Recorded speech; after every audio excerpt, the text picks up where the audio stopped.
전투기만큼 빠르게 세대가 변하는 무기도 없습니다.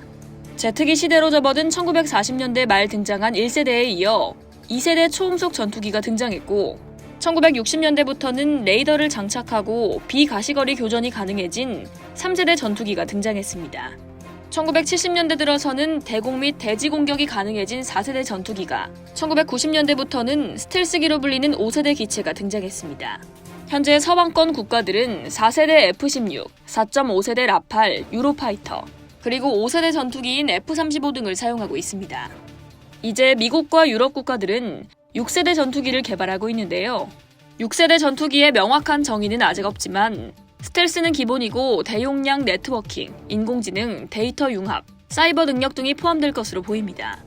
여기에 유인 전투기, 함께 작전할 충성스러운 닉맨으로 불리는 무인 전투기, 친형 엔진, 차세대 무기 시스템이 어우러진 복합 시스템으로 개발되고 있습니다.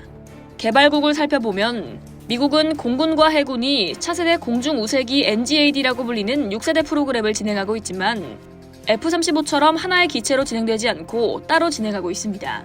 게다가 누가 개발하는지, 어떻게 구성될지 등도 알려진 것이 없습니다. 중국과 러시아도 정부 차원은 아니지만 6세대 개발에 대한 이야기가 흘러나오고 있는데 언제 어떤 능력을 목표로 할지는 알려지지 않았습니다. 유럽에선 프랑스, 독일, 그리고 스페인이 참여한 미래 전투항공 시스템 FCAS, 프랑스어로 SCAF 프로그램과 2018년 7월 출범한 이탈리아와 스웨덴이 파트너로 참여한 영국 주도 템페스트라는 프로그램이 경쟁하고 있었습니다. 미국과 유럽 외 6세대 전투기 프로그램을 공개적으로 진행하던 곳은 일본이 있었는데 최근 일본이 영국, 이탈리아와 공동 개발로 방향을 전환했습니다. 12월 초 영국, 이탈리아, 일본 3개국은 글로벌 항공전투 프로그램이라는 공동 개발 프로그램에 합의했습니다.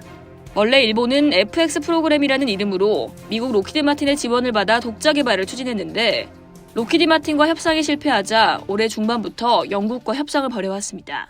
일본은 F-2 전투기, 영국은 유로파이터 타이푼을 대체할 전투기를 2030년대에 도입할 계획이었고 요구 성능도 비슷해서 빠르게 합의하게 됐습니다. 영국은 개발에 필요한 예산 걱정을 덜었고 일본은 오랫동안 전투기 개발 사업이 없어 새로 시작하는 사업이 가질 리스크에 대한 걱정을 덜게 됐습니다.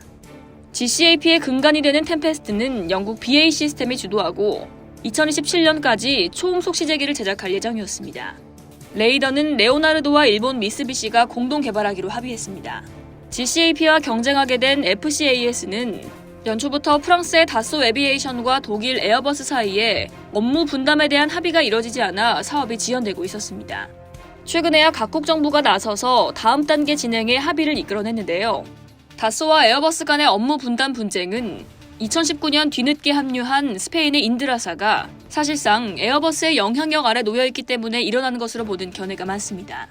이 문제가 발생하자 다소 CEO는 3개국 가운데 독자적 개발 능력을 갖춘 곳은 프랑스뿐이라면서 독자 개발도 고려할 수 있다고 주장하기도 했습니다. 공동개발 프로그램이 깨질 수 있었던 위기에서 겨우 벗어난 FCAS 프로그램에 참여하는 3개국 업체들은 2029년 첫 비행 목표를 지키기 위해 파트너 추가는 없다고 못 박았습니다.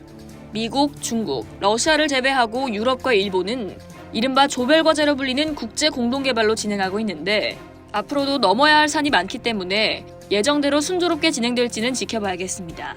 이상 월드디펜스였습니다.